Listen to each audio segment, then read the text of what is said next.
Hey guys, welcome back to another Legend of Zelda Wind Waker. Sorry, this part was uploaded really late, cause, well, today I was playing Persona 4, Golden for the PS Vita, and, this part just took a little bit to edit, cause, yes, we will actually be fighting the boss and finishing the boss really early. We're actually headed to the boss right now.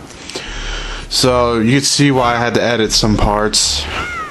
It is because of the Great Sea, and I promised you guys I would not...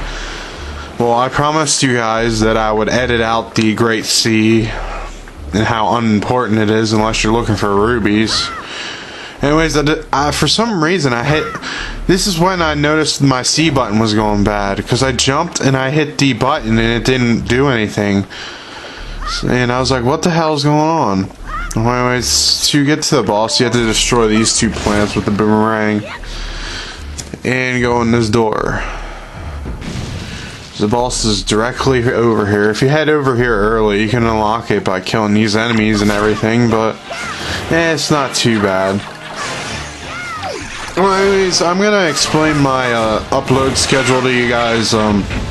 If you haven't noticed already, I am uploading on weekdays. Weekends I do my recordings, so don't expect any uploads during the weekends because I'm working on recording more footage for you guys. So that's why I don't upload anything, because I'm actually working on recordings, editing, and I'm actually trying to out something not quietly new, but I've done it before on my older channel, but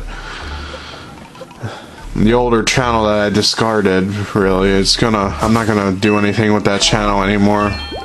But yeah, I'm doing live LPs. I'm trying to get back to doing it, because my old channel when I first started, I did live LPs, and to be honest, those live LPs, that was back when YouTube when I did those live LPs anyways, that was back when YouTube only had a 10-minute, and I planned every video out 10 minutes, so I'd skip some things, and I remember the viewers got really mad at that, so I'm trying to avoid that. So I want to do some live LPs, except they're probably going to be like an hour footage each for live. So, yeah, well anyways, here's the boss. There's Makar, the person that we're trying to save by doing a favor, and this is the evil plant that was controlling the vines in the entire temple.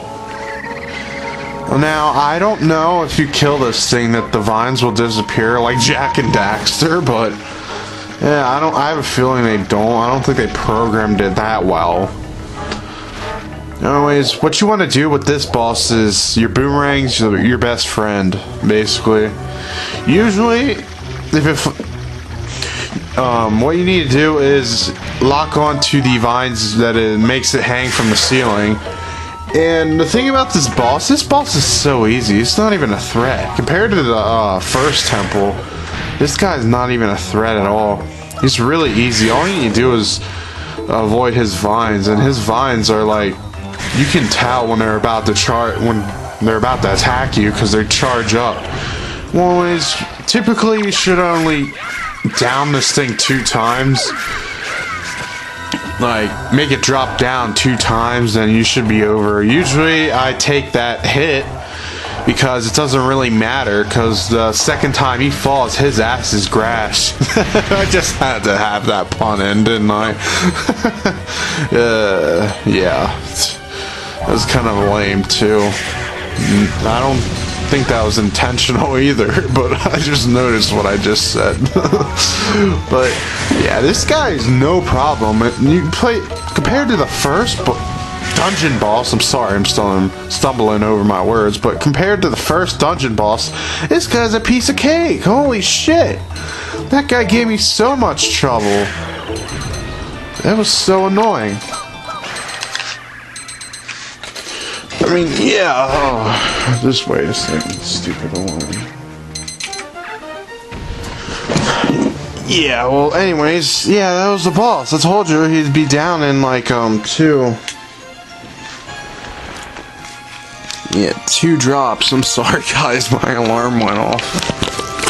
I set it for 9 a.m. and I was wondering why it didn't go off this morning, and that's probably another reason why I didn't upload it early on, because I overslept too, so sorry that you actually heard that. I didn't intend that, but yeah, well that tends to happen. It's interruptions, but if you haven't noticed why you hear an alarm in the background, yes, I'm in my bedroom.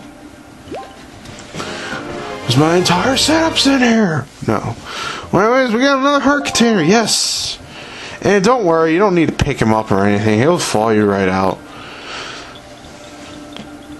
Yeah, right here. They actually have a little animation for him to actually warp out like you do. Except he doesn't spin as much as Link does. Anyways, our favor is done. We're done here for now. Spoiler alert. I know I keep saying that throughout this entire LP. But yeah, we're done. Finally! Now give me Farore's Pearl.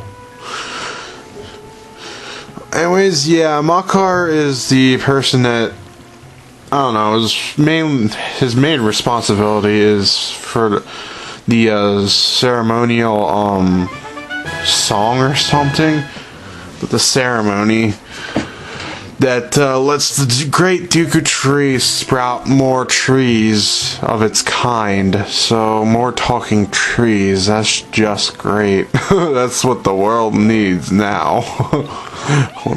The world is nothing but islands.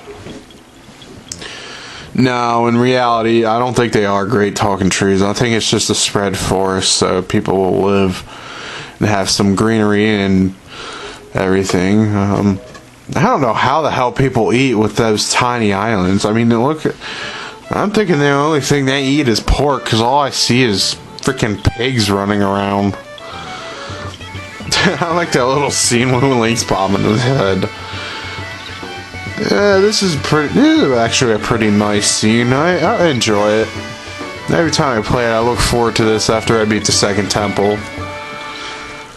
Well, anyways, yes, we are done. And now the Karoks are actually leaving this place.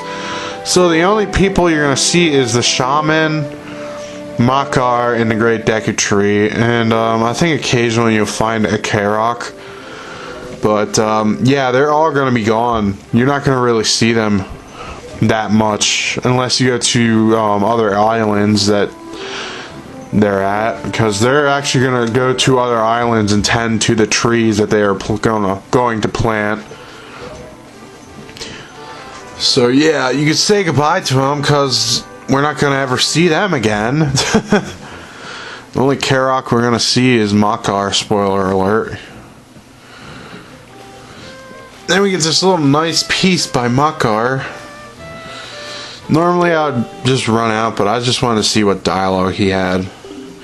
Anyways, if you saw in the last part, I obtained a seed. I think it was a baka seed. No, I think those things are called baka plants. Oh yeah, I call them deku sprouts. They're baka plants. And I think that if I remember correctly, well, those seeds that I gained from, there's a shaman around here. If you go in around this area, you should be able to find them. I don't show them off, but depending on how many seeds you collect from those enemies that I told you about, that I call deku sprouts for some reason, but yeah, well, if you collect that many seeds, you go to the shaman and show him the seeds, he'll give you a blue potion. So there's a little secret. Not only the blue choo-choos give you, unlock the ability for those potions. Well, anyways, mailbox! Yes, we got one letter. This is actually going to be a little tiny gimmick throughout the game. You're actually going to get letters from the mailman, but they don't actually give it to you like in Majora's Mask. Well, actually, Majora's Mask, that was only for a side quest. Never mind.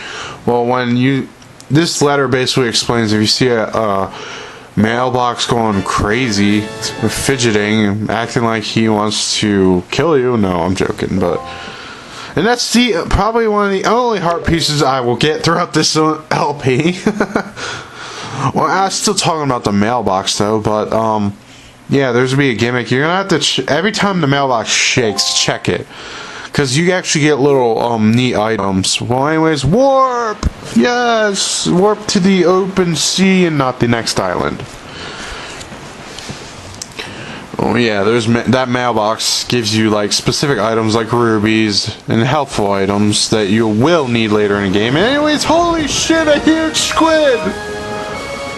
What are we gonna do? Well, just take out your boomerang. Like I said earlier when we first got the boomerang, or before we got it when I spoiled it, the boomerang is your best friend.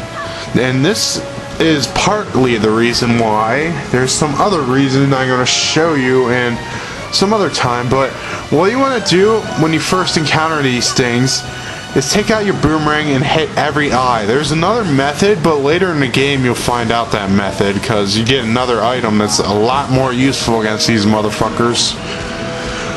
You need to hit it one eye, I think like 3 times to actually make it go out. Or ink sac, I don't know. Some people call them ink sacs, but you need to hit them multiple times. Once all of them turn black, that means you won the fight. Well, anyways, yeah. This fight's not too hard, but when I remember first playing this game, I ran into this guy. I'm like, what the hell am I supposed to do? I took him out in boomerang and found it out accidentally, because that was the only weapon I had at the time, but I still ended up losing. When you lose, you see that there's a whirlpool around you. Well, it basically sucks you in towards the squid, and the squid actually sucks you up and spits you out. So, and I think you lose 1 total heart, and it gets you a space away from the square you're in on the sea chart. But anyways, I'm not going to go to that. I'm going to show you the squid location right here, in case you guys want to find out what that is. But I'm assuming it's rubies, and as you see in the bottom right corner that I'm full of rubies, so I'm not even going to bother. That was probably a silver ruby. But those squids we're probably going to see later in the game, because I'm actually going to show a couple of them off, because you actually need them for some special equipment, I'm just going to say. I think I'm spoiling it way too much. But anyways, holy shit, we're too late. Oh my god, are we late this time? I got destroyed. What the hell happened to Jabun? Oh, Jabun. This sounds funny. Anyways, the postman's coming to actually give us some information on what the hell's going on and everything.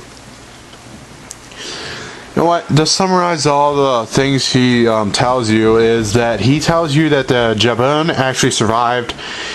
He fled his island before he was actually attacked, and the postman actually told the pirates the location of the final pearl, and Jabun, because Jabun has the I'm just gonna call him Jabun. I don't know how to pronounce that. Jabun? That even sounds stupider. I don't even know that is a word. Stupider. It just sounds stupid. But anyways, we find out Jabun fled to your home island Outset, so we have to go back there. But there's a thing about that. The cave is sealed by a huge rock wall that even the pirates could not break down, because he or she, I don't know what the hell gender this person is, because it's not really clear. I'm just thinking it's a she. I'm just gonna go with she. Whatever. Well, she tells you that she told the pirates about where Jabun is. I can't believe I'm saying Jabun. Yeah, some weird hectic part where I'm just making funny and things up. I'm sorry. I was just laughing my ass off right here.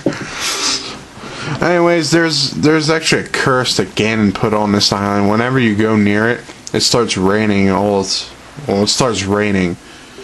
And that's what it explains there. But she told the pirates because she thought they would know your location and everything, or something like that. What? I have no idea why she had to go and tell them.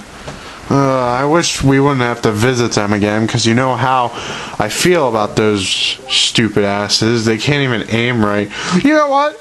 It probably wasn't them that couldn't break down the stone wall. They were probably missing and gave up and needed bombs to make a bigger blast radius. How foolish they are at aiming. That's probably what it was. If I'm thinking about it that much. Oh, they're such stupid pirates, man. They can't even aim correctly. Well, anyways, yes, we are headed to Windfall Island to see what the pirates are up to, because they're causing a little mischief up there. So, that's our destination, and yeah, I mean, change the wind direction, because obviously we don't want to go northwest. Well, anyways, that's the end of the part, and we'll be seeing what those pirates are up to in the next part. See you guys until then.